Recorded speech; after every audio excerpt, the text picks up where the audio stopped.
ڕۆژتان باش بینەرانی هێژە خۆشحاڵم جارێکی دیکە لە بەرنمەیەکی نوێی دیکەدا لە نەورۆز تیوی پێک دەگەینەوە. گەلی ئازاد بەنامەیەکی هزری و کۆمەڵ ناسیە کە تایبەت بە باس و ڕاوەکردنی سیستمی کۆمەڵگەی دیموکراتیک، سیستمی خۆبڕێوەبەری دیموکراتیک تەرخان کراوە. لەم بەرنامە نوێیەدا هەوڵی من ئەوەیە کە سیستمی خۆبڕێوەبەری دیموکراتیک لە باری هزری و فکری و تیۆریکەوە بە ئێوە بناسێنم. بینەرانی هێژا سیستمی خۆبڕێوەبەری دیموکراتیک ئیمڕۆ لە چوارچێوەی تیۆری تێپەڕیوە و لە ڕۆژاوایی کوردستان لە کانتۆنەکانی جەزیرە کۆبانێ و ئەفرین پراکتیزە دەکرێت. سیستەمی کۆمەڵگەی دیموکراتیک چییە و جیاوازی لەگەڵ سیستەمەکانی دیکەی دەسەڵاتدارەتی لە چیدایە؟ لە سیستەمی خۆبڕێوەبەری دیموکراتیکدا پێکاتە جیاوازەکان، مەسهەب و ئاین و ئەتنیکەکان چۆن لێیان دەڕواندرێ و پەیوەندیەکانیان چۆنە؟ لە سیستەمی خۆبڕێوەبەری دیموکراتیکدا ژن و جڤاک، ئابووری و ئاسایش، سیاسەت و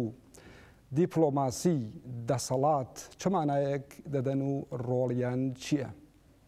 بەگشتی لە سیستەمی خۆبڕێوەبەری دیموکراتیکدا پاشخانی ئەم سیستەمە لەکوێوە هاتووە و بێجگە لە ڕۆژاوای کوردستان لە کامە بەشی دیکەی جیهاندا پراکتیزە کراوە. بینەرانی هێژە بۆ یەکەم بەرنامەی گەلی ئازاد بەڕێز زوهاد کۆبانی بەرپرسیاری ڕێخستنەکانی دەرەوەی پارتیەکەتی دیموکراتیک پەیەدە لە ئەوروپا لە ئستودیۆ حازرە. هاوکات پێویستەوەش بڵین کە بەرنامەی گەلی ئازاد دوو هەفتە جارێک ڕۆژانی یەکشەمبە کاتژمێر 2 بە کاتی ناوەندی ئەوروپا بڵاو دەبێتەوە. بەڕێز زوهاد وەک یەکەم میوان بۆ یەکەم بەرنامەی گەلی ئازاد بەخێر بێ. ناوخێر خۆشی دەبن.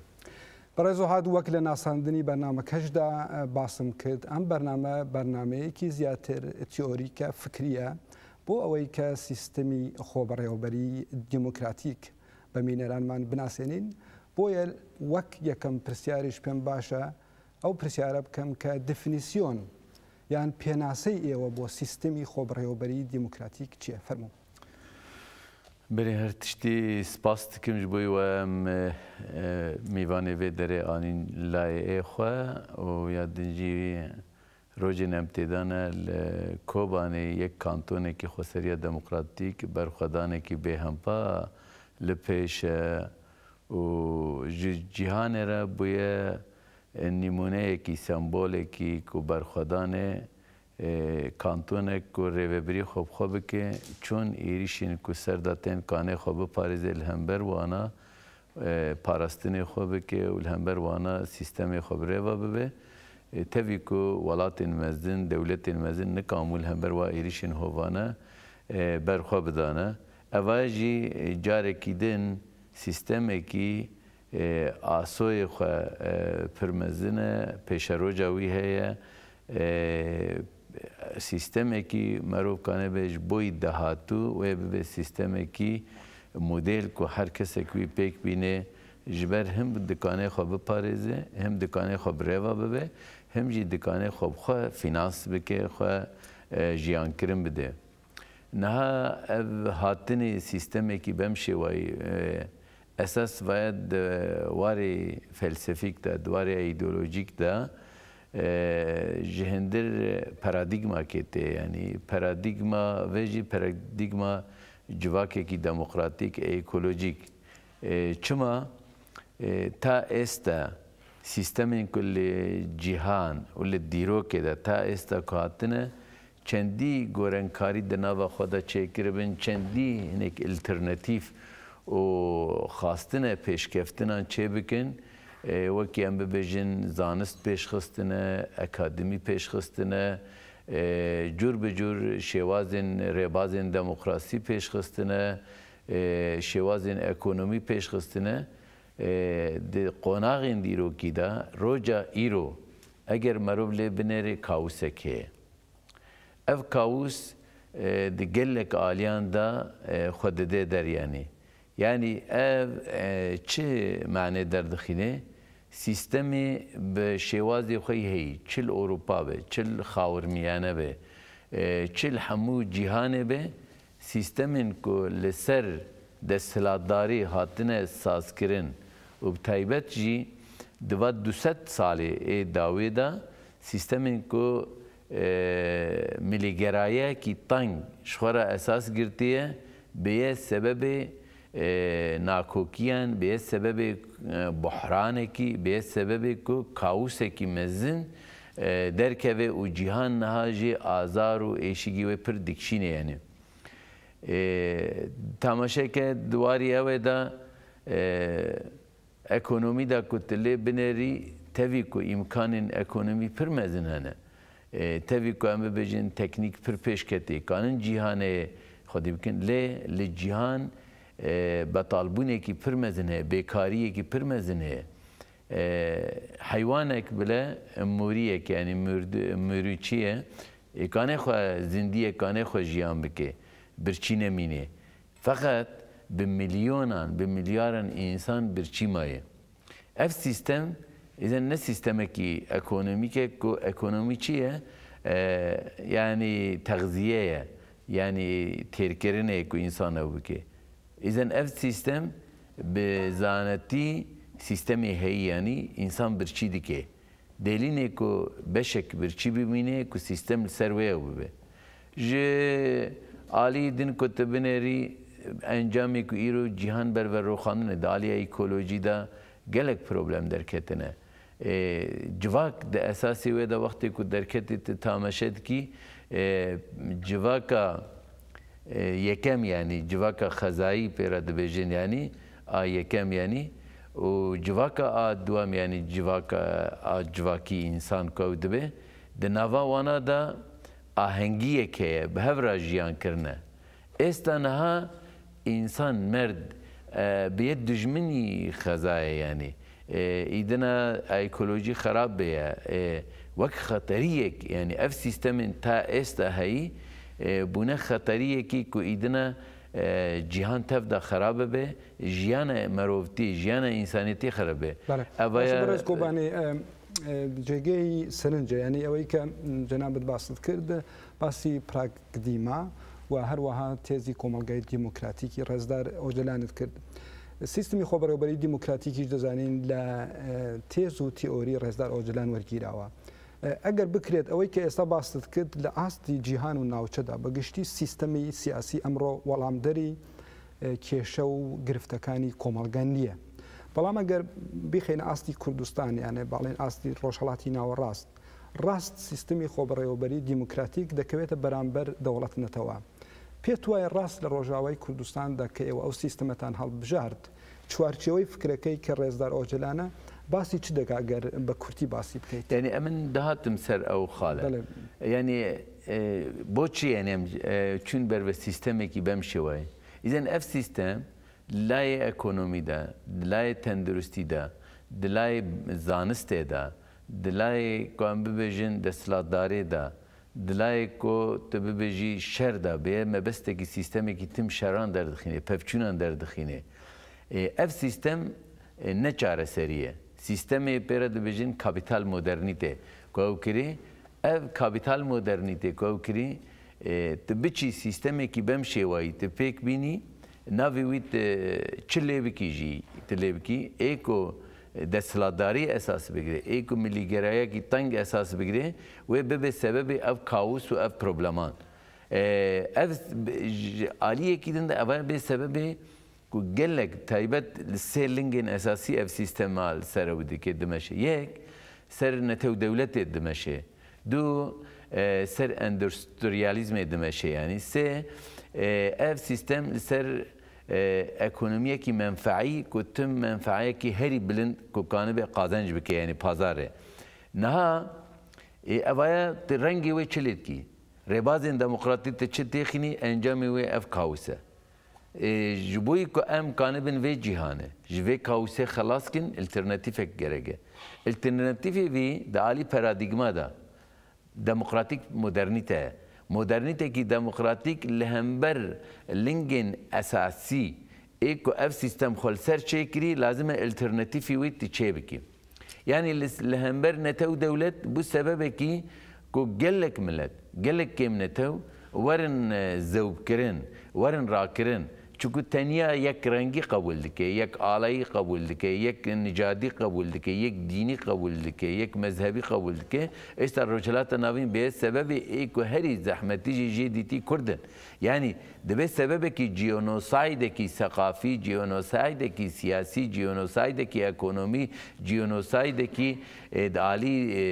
علمی داد همو واراندا جیونوساید بکتینه. حتی دالی ام ببجم فنی دا جیونوساید کی دکه. یعنی خلق نتوانه خوب که لهمبری و لشون و چی گرگه تل طبیعت بنری طبیعت جواک جی بشکی طبیعته بشکی خزایه طبیعت پر رنگلی نه یک رنگلی تنها طبیعت بنره دالی زندیان دا دالی ام ببجه نباتان دا پر رنگلی جواک جی پر رنگلیه تل جواک بنره نه تنه یک رنگ جواک دا جوان هنه جواک دا جن هنه جواک دا ام بجن رنگی ام بجن جواکان کون بونه هنه اف جواک جی وقت بینی بشکی خزایه یعنی دوی کو سیستمی کو به ایزن پرنگلی به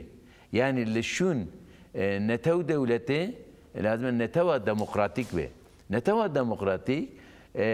همو خلقین کل و داره کم نتوین و داره مذهبین و داره کو کانبن و داره رب هفرا جیان بکن کانبن خو تعبیر بکن جبوی کو باغچه یک دبیجم بگله که بهارک چناوه گلک رنگی باغچه کی نده باغچه کی به گلک گلان خوشک دبه işte نتو دموکراتیک اف گلین کو نتو دولت خاموش کرنه یک گلکی تنه وسا او کری و گلانا همو زندی بکه و دهندر آهنگه کی دا رنگ بده هفته ل الترناتیفا کو اندستریالیزم اندستریا کی نل دیجی اندستریالی کی کو کانه به احتیاج الملت نل دیجی خزایه به نل به سبب روخاندن خزایه کانه به کو براستینی به خزایه را به یک هم خزایه به پاریزه جبر جیانا انسان خزایه سر خزایه سر طبیعت ته چکرد اف بمشه وای کو اندستریا کی کانه به براستینی هم پیشخینه هم احتیاج الملت واری ام ببجن صناعی دا همو تشتان پیک بینه نکه واره کی کو ضرر بده به جواک بده به خزایی عالی اکونومی دا اکونومیه کی برا پازاره به برا تشته و فقط نجبوی تالان کرنه نجبوی کو منفعته کی بشکل سروی جیان که بشیدن برچمی بشکی کو اکتفاء احتیاجی کو وانا کو کانی به پیک بینه işte اول دبه چه دبه روح سیستمی نتوا دموکراتیک جبوی کو تیوی سیستمی جسدک جیرا گره işte جسدی وی چیه خسریه دموکراتیکه yani تید جیان دا وای بچه پیک بینی مبستی کو امچونه سیستمی کی بمشه وای بتایبت لروجاوای کردستان و پیوستیه و لجهان ده هی yani لهمبر کاپیتال مدرنیته ev sebebana kriza ku çebuye de hamu xalên wana da di jiyanê da hemû aliyên jiyanê bûne kriz ji bo ku em ji wê krîzê xelas bin nabe ku tu teniya bibêje ev sîstem ne baş e dibe ku tu lêkulenewa bikî li şûn cêkeyê wana alternatîfê te hebe ev alternatîf jî dihindir sîstemekî dabe ev sîstem bi netewa demokratîk bi endüstriyekî ku hene ihtiyac pêk bîne de aliyek de ekonomiyekî civakî ihtiyacên civakê pêk bîne. Baş bi zûhadeweyî ke basit kird kêşeyî modernîtê kapîtalîzm û gireftekanî li rojawa dizanîn ke basîkî zor qûla li buwarî sosyolojî betaybet zor baz dikire پرسی ژینگە و زۆر پرسی دیکە بێکاری و زۆر کێشەی دیکەی جوواکی کۆمەڵایەتی بەڵام دەزانین لە ڕۆژهەڵاتی ناوەڕاست ئەگەر باسی مۆدرنیتی کاپیتالیزم بکەین بەشێک لە مۆدرنیتی کاپیتالیزم کە دەوڵەت نەتەوەیە بۆ نمونە دەوڵەتی تورکیا دەوڵەتی سووریا و ئێران وەکو سیستم جێگر بووە بەڵام دەزانین لە پەنای ئەمەش خەڵکێکی ڕزگاری خواست خەڵکێک لە تێکۆشانێکی بەرفراواندا داوای ڕزگاری خۆی دەکات بۆ نمونەیەکی لەوان گەلی کووردە گەلانیتی دیکەشەیە وەکو فەلەستین ومانە ناوچە بەڵام ئێمە چۆن بتوانین سیستمی خۆبڕێوەبەری دیموکراتیکە لە ڕاستیدا سیستمێکە نەتەنها بۆ ڕۆژهەڵاتی ناوەڕاست بەڵکو سیستمێکی فکریە بۆ چارەسەری هەموو کێشەکانی دنیا چۆن بتوانین ئەم سیستمە بە زمانێکی سادە کوردی حاڵی بکەین بۆ خەڵکی خۆمان کە هێشتا بڵین لە ناو باس و خواستی نەتەوەیی و ڕزگاری خوازیەکە لە لایەکیشەوە ستاتۆی نەتەوەیی خەباتی نەتەوەی ئەمانە هەمووی لە جێگەی خۆی و بەرحەقە کە کوردیش بۆ ستاتۆی نەتەوەیی خۆی هەوڵ دەدا. بەڵام ئێمە چۆن بتوانین لە ماوەی 100 ساڵدا کە بڵێن بیرێکی نەتەوەیی کە زۆر جار کۆپیکراو بووە بەداخەوە لە سیستمی دەوڵەت نەتەوە لە تورکیا لە وڵاتانی دیکە لە ناو جوڵانەوەی ڕزگاری خوازیە ئێمە چۆن بتوانین سیستمی خۆبڕێوەبەری نها نمونە ڕۆژاوا بدم ینی چۆن ئەف سیستەم وستا تێوک نها دەستپێکێک و ئەف سیستەمە لە ڕۆژاوای کوردستان پێکانی سیستەمی خۆسەری دەموقراتیک ڕائەکسیۆنێکی مەزن چێبوو. بۆ چه ڕائەکسیۆنی مەزن چێبوو؟ ڕائەکسیۆن چێبوو خەڵک ذهنیەتی وانادا نەتەو دەولەت هەیە. خەڵک ذهنیەتی وانادا tu şoreşekî jî bikî tu desthilatdarekî dikî tu bibî desthilatdar yanî. Evaya dibêjin wê ser ev çi ye yanî. Dibî divir de işte propagandayekî berê pir mezin heye ê netew dewletê. İşte evaya wek bînê hûn dev ji netewbûnê berdidin. Hûn ji dev ji kurdyawarî berdidine. Hûn çûn vaya bidê evaya mehal e yanî. Welamê ew yani bersîvî ew çi bû lê vê niha ez dixwazim him li astê Rojava da hem jî li astê Xawermiyane Rojhilatê Nawerast û hem jî li astê Ewropa û cîhan da. Me co neda evana. Ji ber em bawerin sîstemê din wê zehmetî bîtir bîne me têxîne kaosekî dîter. Niha evaya çi bû? Yekem ev sîsteme çêkir xelkên ku li Rojavayê Kurdistan hene evana hemû mebhevdira peymanekî civakî çêkir. Navê sosyal kontrakt. Em hatin li hevdî kom bûn. Meselen em bibêjin Ereb hene di herêmê me de, Suryan hene, Asûrî ne Ermenî hene, Çerkez hene, heta Çeçen hene, Türkman hene. Yani bi vî rengî gelek hene. Dîn mesela Êzîdî hene, Alewî hene, Müslüman hene yani, Şiî ê ku xwe cuda dibînin hene yani, Xristiyan hene, heta li hinek cêkeyên Yahudî hene. Sîstemekî ku kanibe çûn ji vana re bibe. İşte evaya sosyal kontrakekî ku me çêkir, sosyal kontrak wekî distûrê wana. Evana ev xelkane çûn wê bi hev de jiyan bikine. Niha rêvebiriyekî wek modelekî kanton me ji vana saz kir, niha di dunyayê da piştî ku destpêkê gelekan red kir, niha çavê wana dibêjin modelê herî demokratîk e. Çûn? Meselen me ew tengavbûnekî ji kêmnetewê din re me çê nekiriye. Herêmên Kurdî li Rojavayê Kurdistan piranî wane Kurd in. Meselen çûn ez bibêjim li Kobanê sedî nodê xwe Kurd e. Li Cezîrê hinek herêman, hinek mentîqeyan sedî heştê ye, hinekan sedî nod e, hinekan sedî heftê ye, hinekan sedî şêst e. Piştî ev siyasetê terîb û marîb hatine çêkirine. Me bi wana re got wê çaxê bira heddekî esxerî êva xelkana wek gerantî hebe di rêvebirî de sedî de. Me ji Kurdan re jî kire sedî de. Me negot Kurd ziyadtirin bira Kurd e. Mesela me got çi? Sedî deh ji boî Kurdan, sedî deh ji boî Ereban, sedî deh ji boî Suryan. Sedî pênc jî ji boî kêmnetewê din, Êzîdî dibin, xelkê din dibin yani, teknokrat dibin. Evaya bû sedî sû pênc. Yani evana mafê wanayê heddî esxerî garantiye yani lazim e sedî dehê wana di rêvebirî de ku vê welatî bi rêva bibin, vê herêmê. Sedî şêst û pênc me got hilbijartine. Yani ev sedî şêst û pêncî ku heyî jî Ereb jî kanin dengî Kurdan belkî bibin, Suryanî jî kanin Kurd jî bu. Kî ku kanibe baş xebat bike, baş xizmet bike, baş kar bike, sandık ew dike. Lê me sedî deh heddî esxerî kir garantî. Niha evaya hîşt ku çi bibe li Rojavayê Kurdistan hîşt yekem. Ev xelkên dine ku berê bi salan e di navberî me de nakokî çêkirine vê ev jiyana ku bi hevdira rêvebirî bikin, carekî din bi hev ra jiyan kirin, ew hukmî musbeq li ser hevdî didin. Ev dibêje ev Kurd e dijminî Ereb e, ev dibêje ev Ereb e dijminî Kurd e, ev Suryan tenha te here dimîjî xelkê Suryan veke. Li ser Kurdan gelek çîrok ji wana re gotine ew dibêje ev Sûriye navê xwe bi Suryanî ye yani Kurdan hatî welatê me û çû dibe. İşte di ku ew xwe bibînin îradeya xwe di nav de, êsta niha çi bêye? Ev xelkana ev enerjî vana, taqetên vana şûnê ku li dijme bifertile, li dijme آنها بیا انرژیه کی دکوه خدمت چون امره و بری بکن مثلا نم ببجن لجزیره سه زمان ای فرمی چکرن یعنی عرب زمان خوی فرمی به زمان کی دینی فرمی ای سوریانی به زمان دینی ای کردی به اوایا چوب خورا چکر دواری اودا انرژی کو گلان هه انرژی خدا حبس نکه دو خدا کوم نکه انرژی خود بگن چون حسبینی افجی ریو بریاویه استنها لوی هریمه حتی گلک عرب دبیجن لازمه سیستم خسری الجمعی چیه حتی بو سببه کی باوری چکر نه تنه دواری ام بجن ریو بریدا دواری پاراستنه دا وک ارتشه کی ام بجن نهایه پگه هه ارتش کی جبوی پاراستنا واره مم که عرب جی خاطر خناب و سوریانی جی خاطر خناب نه مثلا ببینید دحمو سازین وانا دا ایدنا اف سازیانا وقت سیاست دموکراتیک دادم مشان مؤسسه وانا تنه چکن هر کس مؤسسه خود چد که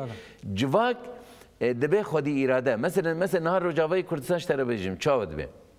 دقت بکه امنال اروپا نه از فرقی کی بسیط بدم چون پیش کفت جیم رجاوی کردستان تبنیره جن د اصل هری پیش دایه د خبات ده د اصل هری پیش ده د تبلیغونی چالاکیان ده تبلیغونی سیاست ده تبلیغونی اکونومی ده تبلیغونی مؤسسات خودچکرنه تبلیغونی کو بریاره ده یعنی چون د سیستم ده هر جنس کی کوته وانا صدی چله ای جنس صدی چل ای مر صدی چل صدی بیش جهل بجارتنه نهال اروپا جارنا ام کومبونوا چedkin جوین چedkin جن لیکیمن اروپی جی ایوانا که اروپی شاش تو دتوی بلاید که بو نمونه جن در روجاوی کردستان رولی جن بشداری جن و آستی پیشکوتنی جن وکو بشداری لکومالگادا بشداری زیندو پیشکوتوتره ل بو نمونه جواکی کرد لاوروپا زور پیشکوتوتره حتی نیازکانه بین جواکین اروپی جی پیشکوتوتره ما بأوروبيان رجاوي نقاش كري يعني ما يقنعش كري مثلا لأوروبا هري جيكي اللي بيش سويد اف باجارة للسويد جن كوتي وانا هري بربلن بدري وبري ده سدي سو شش سو هفته للرجاوا لهنيك جيان سدي بينجي چيدوي سدي شش چيدوي يعني سدي چل ذاتي هر دو جنسن سدي شش چيدوي مثلا أوروبيان بخواج بوي في سيستمي كوبيكتي قالك جارد برلمان أوروبي ده كونفرانس جوانا چيبو مثلا جبوی ام ببجن ایکو وی سیستمی د پجیرین ام بجن باکوری کردستان ام بجن بره بده په بونها هدا پارتی وانا هل بجارتنی بری ایوه ای وانا 20 پارلمانتری خوابون جی 8 جنبون اوروپیان دگو ای بده په 20 پارلمانترین 8 جنن لازم ام مكافاه بدن بده فجن لتدا استي وانا لبيشه سيستم حمو سيستمي وانا هف سروكتي لاوروبا سيستمي كي هف سروكتي تنه جبر بيك از خازم چه بيجي من او نقطه يعني نها مثلا اف سيستم قاف بقاف قبولي ويتشبو مثلا ها قال لك هريمن اي سوريا او ند بيجن امجي سيستمي كون شكل سيستمي كي تنيال سر جغرافيا اول سر جغرافيا اساس ناغري باش برز كوباني هردم هويد ليره داو برسب كم استا ايوا يعني يكم لبر بواري جغرافي روجاوي كردستان چون جغرافي كي بلاين يك دس نيه بونمونه هرمي كوباني كانتوني كوباني جدايه لا كانتونه كاني ديكه دواي اوش روجاوی کردستان موزاییکی کی اتنیکی و آینی و کوبو خوشت باسط کرد. اما دو هکاری سرکی. یکیش رولی جن بون من رولی جن ل هموم یجوی روشلاتین او راس دا او کراوا بن پی کراوا جن ل بریو بریو دستالله داری تیدانم بوا. بیچ ام هکاران آیا هکاری دیگه هیا که بون من ایوا سیستمی خبری بری دموکراتیک دان روجاوی کردستان حل بجارد و لوی پراکتیزی دکن یعنی بیشترم هکارانه دکری هکاری دیگه ببینی و کبو سیستمی خبری بری دموکراتیک لروجاوی کردستان نه يعني جن وقت بيني بيجن رولك يود كي مثلا لا يدين جوان يعني مثلا ها ام بيجن جوان د في سيستمي اي خسريه ديمقراطيك ده ناسنامه خود بيني يعني مثلا اورغانيزاسيون جوانان رخراوي جوانان هم دوالي جواكي ده و ايكون ها روجاوي كردستان د باريس جوانن يعني جوان بخوت حسه كن ناسنامه که اوانا هر دو هزن ای سرکه وسا پیشنگتیج وی سیستمی راد کن fakat teniye ev sistem xolve dere nasekinne yani. Naha mesela bibêjin çawa dibe ev sistemekî ne qalibe. Pirsgirêkên civakê çi heye li goreyî pirsgirêkê bersêvekî jê re peyda dike. Mesela em bibêjin di warê ekonomî de. Ekonomiya niha em bibêjin nîmunekî bidim yani ev sistem çûn. Hûn dizanin demekî li Sûriye dewletê hemû tişt destxwe xistibû. Ekonomî destê dewleta Sûriye de bû. Rejîme ew kiribû, nehiştibû ku millet ekonomî bixwe pêşxîne yani. Evay bu sebebekî millet ji ekonomî hinekî dûr ket, millet hemû tişt ji derve de. Mesela çiştên em bêjin Rojavayê Kurdistan ji Humus da dihatin, ji Baniyas da dihatin, heta şînkayî jî yani. Wek niha çawa em bibêjin li Başûrê Kurdistan hemû tiştê Êran û Tirkiye'de ji wan re tê. Yek kabrayekî Başûr digo ku Tirkiye û Êran ser me merz xwe dikin, wela em ê birçîvîn heta zebeşê me jî wê derê tên. Niha ev sistem çi dike? Sistemekî ku tu xwe finans bikî. Yani millet lazim e ekonomiya xwe kanibê çê bike, binêre ev 3 salin Rojavayê Kurdistan'da hesarekî mezin li ser heye derdorê wî ji aliyekî de Daeş û rejîmê Sûriye girtî, ji milekî din Tirkiyeye rê girtiye û demekî de Başûrê Kurdistan deriyekî biçûk hebû, wana jî gelek car girtibû vê demê dawî hinekî pêşkeftin hene ji bo wî vekirinê û ku wane bin çi herin werin. Lê di hindir vî 3 salî da dilê binêrî jiyana wê derê rast zehmetî çêbûn. Gelekî kesên ku nikambûn xwe jiyan bikirin welatên ê herî dibêne em mezinin qirîz çêbûn nikambûn li Rojavayê Kurdistan xwe birêva bir. Rojavayê Kurdistan kanibû te here niha li wê derê jiyana wê derê tiştên ku tu li wê derê tu kanibî bixwî bikirî bistînî û tu biçî Başûrê Kurdistan ya biçe welatekî din li wê derê arzantir e. Niha çi bû mesela em bêjin ji bo ekonomî ez dixwazim mîsalekî bidim. Yani vî sistemî de. Millet destpêkê fêr nebûbû ku çawa bikin. Îna li herêmê me em bêjin dêrîkê, deştê mezin hene û cê baran baş lê tê. Aniha li wê derê vî sistemî çi kirin? Taawuniyat çêkirin. Yani mesela kooperatif. Ev sistemê taawuniyatê çêkirin. Hettanî em bêjin zivistana ji bo ku şînkayî û tişt ji derê din werin. Ev malên ê ku em bibêjin lastik li wê derê çêkirin, tecrübe çêkirin. Eva hiç ku sebebekî millet baweriyê wana zêde dibe, wela em kanin cem xwe tiştan çê bikin, em kanin xwe birêva bibin. Yani wisa zemînekî di alî ekonomî de ji millet re vedikê manewiyet dide millet îmkan dide ku her kesek kar bike. Her kesek têkeve nava kar û bişuxile. Baş Birêz Gobanî, êsta wî nimûneyekî berçawa. Yani li buwarî ekonomî سربەخۆیی ئۆکۆنۆمی یانە لە بەتایبەتی لە کاتی ئەمبارگۆ ڕۆژاوای کوردستاندا ئێمە گوێمان لە بەڕێز ساڵ موسلم بوو کە وتی ئێمە گەڵای دار دەخۆین بەڵام مل بۆ کەسێک دانانوێنین. یعنی ئەمە نیشانەی بوونی ئۆکۆنۆمیەکی سربەخۆیە. بەڵام دەزانین ئۆکۆنۆمیەکی سربەخۆ لە ڕۆژاوای کوردستانیا لە ناوچەی دیکە بەگشتی لە دژی سیستمی کاپیتالیستی جیهانیە. لە دژی سەرمایە بۆ نمونە ئێستا باشووری کوردستان بووەتە ماڵبەندێک بۆ کۆکردنەوەی هەموو شرکەتەکانی دنیا و شرکەتی کاپیتالیستی کە تەنیا قازانجیان پارەیە. یانە ئێستا ڕۆژاوای کوردستان وەکو ئەزمونێک کە بەتایبەتی ئەگەر ئەمە باسی ئەکۆنۆمی بکەین کە سیاسەتێکی سربەخۆی ئەکۆنۆمی بەڕێوە دەبات، پێت وایە ئەو سیستەمە دەتوانێت خۆی بگرێت هەموو دەوری بە بڵێن کاپیتالیست و سیستمی کاپیتالیستی و تەندراوە پێت وایە چۆن دەتوانێت خۆی بگرێت؟ یعنی ئەڤایە بەلکی تەجریبەیەکە ینی مودێلێکە نوپێک تێ divê modêlê de çiştî herî esas di însanê ku vî sistemî qebûl dikin, însanê wan were avakirin, were sazkirin, bawer bike ku lazim e ew xwedî îrada bi xwe bê kanibê bide meşandin. û gav bi gav ti praktîze dikî û ti pêşkeftina çê dikî. Kosbe wê li pêşiya vî hebin. Çûn bêj. Niha tê îmkanê me mesela rojava em bibêjin kemin.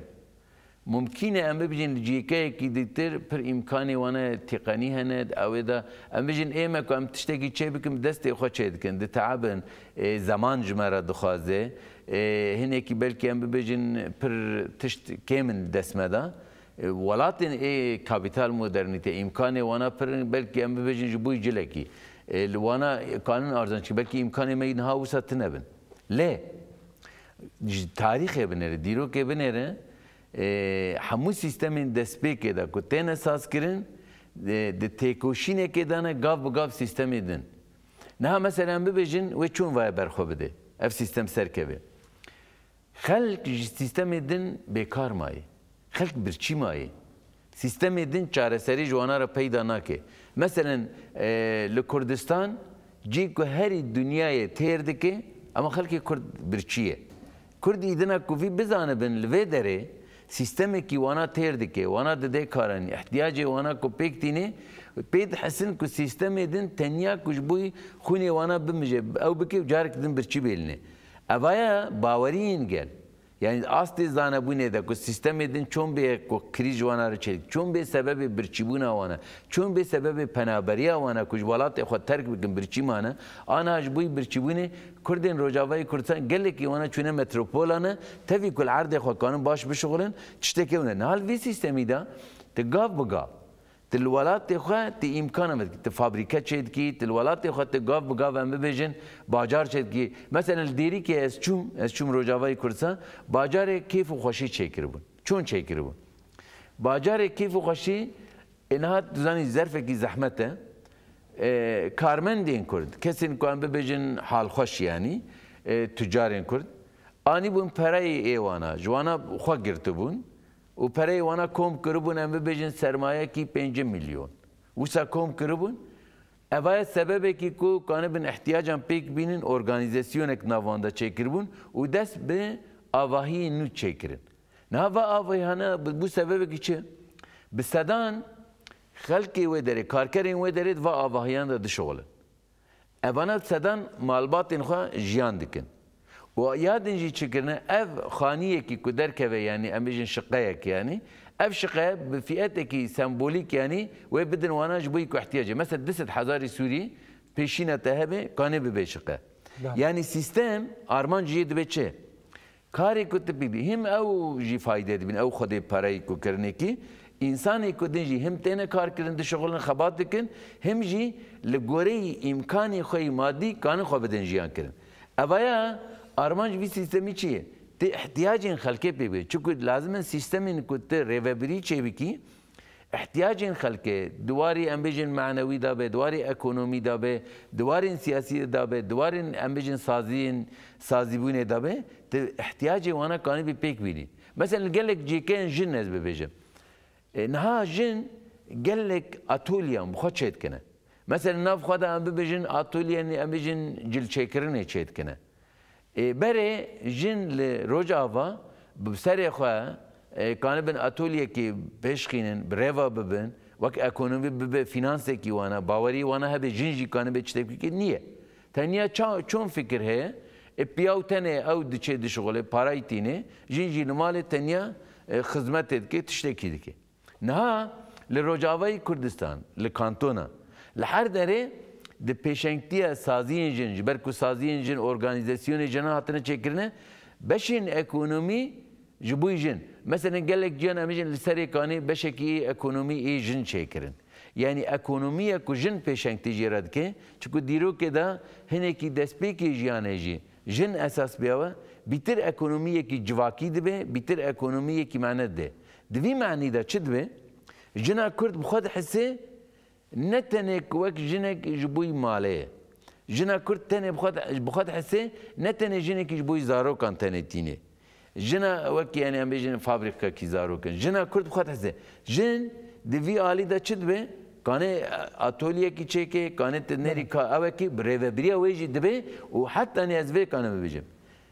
جين كو جن اتوليه كوسا تشيكرنا جي بياون خوشتر دبن يعني نوانا ده daha çti wana nev'iyeti xoştur be daha hani ki dikkat ve hassasiyeti ve baştır be mesela gelek beş edin jf sistem vak irade dixini amejin hamu saziyanda saziyen jin çedbin irade wana mesela nimune ek işlere bedim jiboy kuva le şehreki Rojavay Kurdistan seruki hev seruki meclise gel yani ev bu وسا ام ببجن ای مجلس گل به این دژنی خوابون جن مداخله وی کر گناه به وای یعنی که بکه یعنی جن کد هات رخصت کردن هندی بو خودی اراده زانیاری خو په او بو اراده این خو کانه د جواک د فرض بکه افتشده انا اوا چد به اوا نه جواک د بالانس کې چد کې باور بکه تیکوشین نهال روجاوت به ویریشین کوده بنره جنا کرد اساس بر باوری بخوکر دزانه که او خودی وی سیستمی بر خدا نه هری مزن ها جندکی سرکشیتی و جی جندکی براز کوبانی استا اما دو سیستم یعنی سیستمی خبررسانی دموکراتیک لروجاوی کردستان هیا که سیستمی کی سر بخوی لسه هرمی سه کانتون افرین و کوبانی و جزیره لولا شما باشوری کردستان دستلاتی کی برابری من هیا که 20 ساڵە لەو هەرێمە هەیە ئەگەر ئێوە دەزانین کە کانتۆنەکانی ڕۆژاوا یا بە گشتی ئەزمموی ڕۆژاوا 3 ساڵ تێ ناپەڕێنێت وێرای هەموو کێشە و گرفتەکان ئابلۆقی ئابووری و زۆر کێشەی دیکە بەڵام ئەگەر بەراوردێک بکەی لە نێوان سیستمی خۆبڕێوەبەری دیموکراتیک لە ڕۆژاوی کوردستان و لە باشووردا یانە لە ئاستی بەڕێوەبەریدا تۆ باسی ئەکۆنۆمیت کرد زۆر بواری دیکە ئینسان دەتوانێت بەراورد بکات ئێوە چۆن بەراوردێک دەکەن لە نێوان دوو سیستمدا یعنی ئەسکانم ببێژم هەردوو سیستەم هەفدە جودانە سیستەمێک ji bûyî pêşkeftinê pirsgirêkan çareser bike asûyekî xwe vekirî heye roj bi roj pêşkeftin çê dike sîstemek jî wek beşekî ev sîstemên ku krîz tê de çêbûyî ji wa sîsteman di niha li başûrî Kurdistan bine krîz niha heye li başûrî Kurdistan aniha jî belkî li hinek cêkeyên bînayetên mezin çêkirine wisa em bêjin lê ferqekî mezin di nava gel da wisa em bêjin qismekî gel pir li jêr feqîr e qismekî jî pir jora yani nebû ku bersêva civak bide kanî vê civak hemû jiyan bike yani sîstemekî li ser finansa ku bixwe finans bike ekonomiya xwe bide meşandin niye hemû binêre vî halî tevî îmkanê xwe mezin hene tevî ku em bibêjin 22 sal 23 sal yani ew ê wana heye lê heta niha li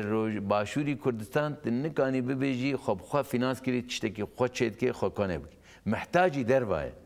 ev sîstemekî mihtacî derva mecbûrî siyasetên derva li ser xwe kanîbe pêk bîne mesela min gav dînê nîmûneyekê min got heta zeveşê xwe jî tê halbuki Kurdistan da herî ciyê ku tu kanî bî çandinî tiştekî yani millet tembel fêr dike millet fêrî karê ticaret tenê bike fêrî ku em bêjin bixwe berhem çê bike bixwe kanî bê jiyana xwe biafirîne ziyadtir jêra mesela em bibêjin pareyê tê ya da maaş tê wek bînê ku eva jî gelek problemê din derke problemê din mesela binêre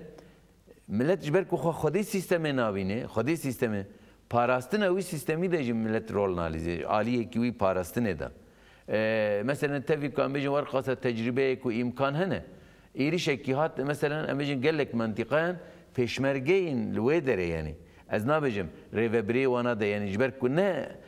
zanistekî ku lazim ew bikin tecrübeya aşengalê trajîdiyeke yani yani lazim e vî rengî neba yani sîstemekî Kurdan va ew axa Kurdistanê xelkê Kurdistan di wê derê de êrişek ser hat gereskanî bana parastinek bike muqabilî wê binêre Kobanî ferq û cudabûnê îmkanê wana Kobanî hiç tiştekî îmkanî tune çar alî xwe muhasire dewlet kes alîkarî nake ev bû çel û dir roj çel û çar roj yani berxwe dide û Daeş îdina vir da bin keftê bi rastînî niha nakokiyê ketîne li derê din bi hezaran îmkanê xwe em bêjin pêşmerge hebe teknîkî hebe şundaketine giş nêzîkî hewlêr heta bangê xwe giyan ji layekî din da ez kanim bibêjim mesela demekî Kurd te ana sîstemê em bibêjin artêşê em bêjin YPG li Rojava çêbî aliyekî din YPG çêbî ye nihat ew ê binêre li başûrî Kurdistan me sîstemê parastinê de YPG niha jî diva salekê de di salan de giştî sîstemekî wekî artêşekî xwe bixwe finans bike hetanî kanê mesela em bibêjin akademiyên xwe ku heyî akademiyên YPG 15 firên xwe texesusê hene yani hetanî mesela em bibêjin di hemû warî de wek kanîbê xwe wek artêşekî birêva bibe hetanî li gorî îmkanê xwe gelek tiştên em bêjin bi warî eskerî de bi xwe diafirîne li başûrî Kurdistan ev tiştinê cîda bankirinekî derva tê yani îzin ev sîstem di mawayekî Kurd da pêşkeftin çêdike di alî ekonomî de aniha di gelek ciyan da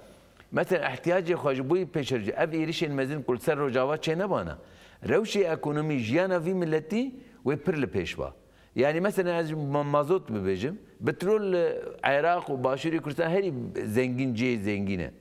روجه كده مثلا انا لتري مازوت تهر الباشوري كردستان قياس بكب چنديه وتواري الروجاواي كردستان لتري مازوت الروجاواي كردستان سوارقي يعني 15-20 سنتانه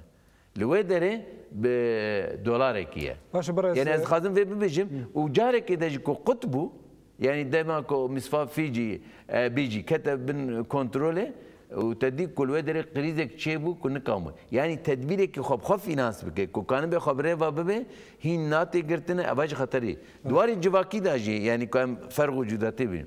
مثلا الرجاوي كردستان بالسدان سازين جواكي كو ورن شيكرن همو بشين جواكي دا بشي تندرستي دا بشين امبيجن چاندو هنر دا وسا عادة شورشكي